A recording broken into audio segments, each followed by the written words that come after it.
What is going on, YouTube-verse? John Stanek from Johnny Radio here on Peter Gabriel Week, and we are talking about my top 5 personal favorite Peter Gabriel albums, which is really hard to do. He really only has 10 proper studio albums, but also some soundtracks that I take into consideration. And I mean, the man just has an amazing body of work. I just reviewed the other day. You can check that out on the channel, and you'll have to see if that makes the cut for my top 5. But let's not waste any time. Let's get right into it. At number 5,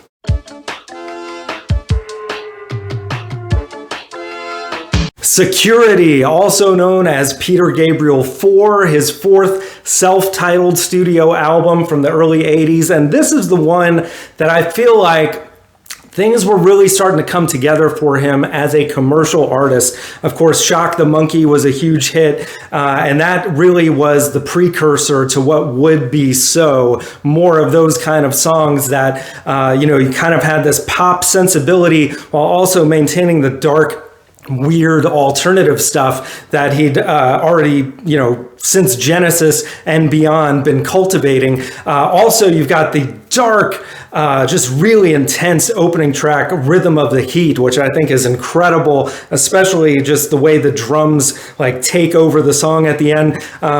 There's many moments on this album that are just fantastic. And of course, his vocals on songs like Lay Your Hands on Me, just amazing. And that's just my number 5. So now at number 4,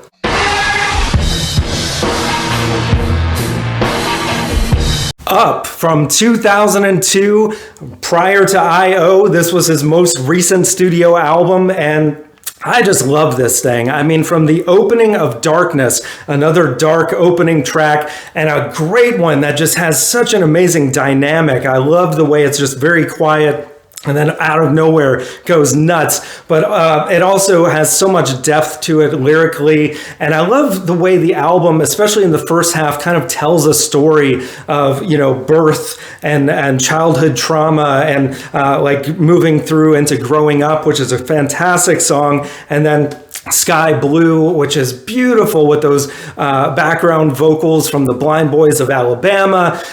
Just especially watching the tour of this on video, many of these songs translate so well.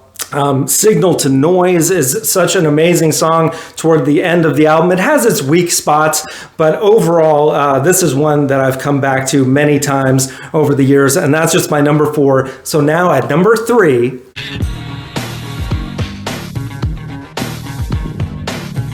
Us from 1992, the follow-up proper album to So, and one that I think, it gets lost in the mix a lot, and a lot of people were saying that he was kind of just copying So overall as a template, and I kind of get that to some extent.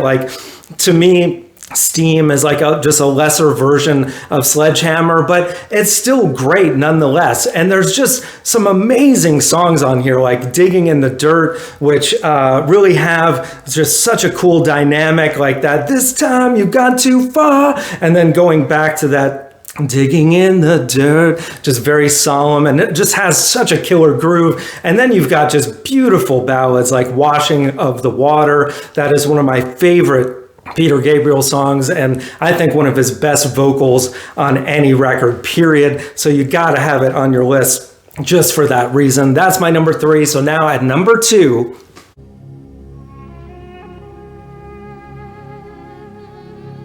Passion, the soundtrack for The Last Temptation of Christ, which was directed, of course, by Martin Scorsese.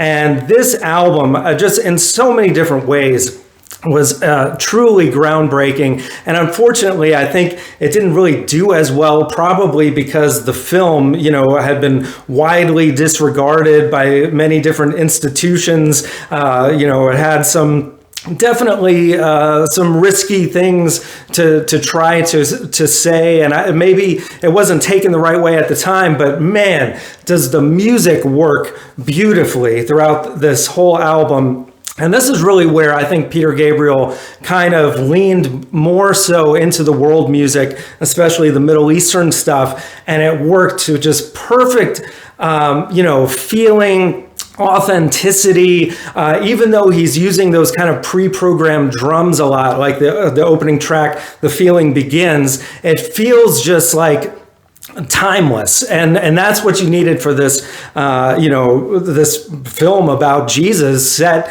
very much so in the days of the year zero, basically. And you have all these instruments that would have been played during that time mixed with a little bit of a futuristic sound, and it just works magically, like only Peter Gabriel can do. And it's all really instrumental. I mean, there's some times where you hear some vocalizations kind of in the background, but never any lyrics. And it's just like all of it, man. I can listen to this album without the film and still enjoy it and just get so much out of it emotionally. I feel like Peter Gabriel was just so invested in the message of the film about, the story of Jesus, which is really truly about, love and forgiveness. And, it's beautiful. And that's just my number 2. So now at number 1,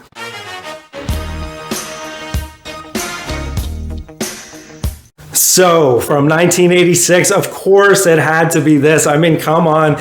You've heard me on this channel talk so many times just about the song Sledgehammer, but then you've got Red Rain. You've got In Your Eyes, for God's sakes. You've got Big Time. Like every single song on this record is amazing. And it's just like, it comes off as a greatest hits. It's that perfect balance of, appealing to the pop audience, while also just like Sledgehammer, there's nothing like it, man. It's like taking the old Motown sound and making it, passing it through an 80s filter, but even pushing forward into the future. It still sounds fresh and amazing to this day. And of course, with the production of people like Daniel Lanois and working with people the likes of Brian Eno, you're going to have something great. But this was truly Peter Gabriel's high water mark that probably he will never match again.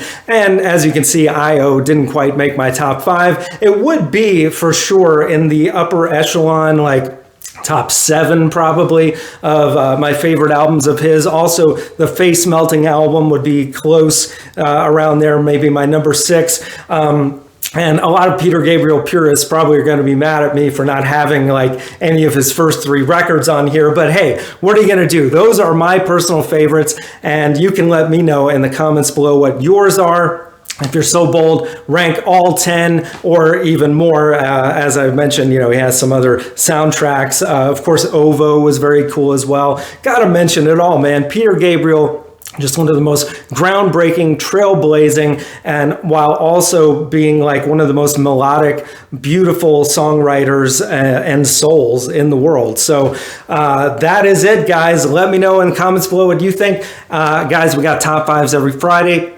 Album reviews, so much more here at Johnny Radio. So thank you for watching, and as always, Viva la Vinyl. So guys, thanks so much for watching. Please like, subscribe, and be sure to ring the bell for notifications so you can always see great quality content like you're seeing on the screen right now. Thank you so much for supporting Johnny Radio, and I'll see you soon.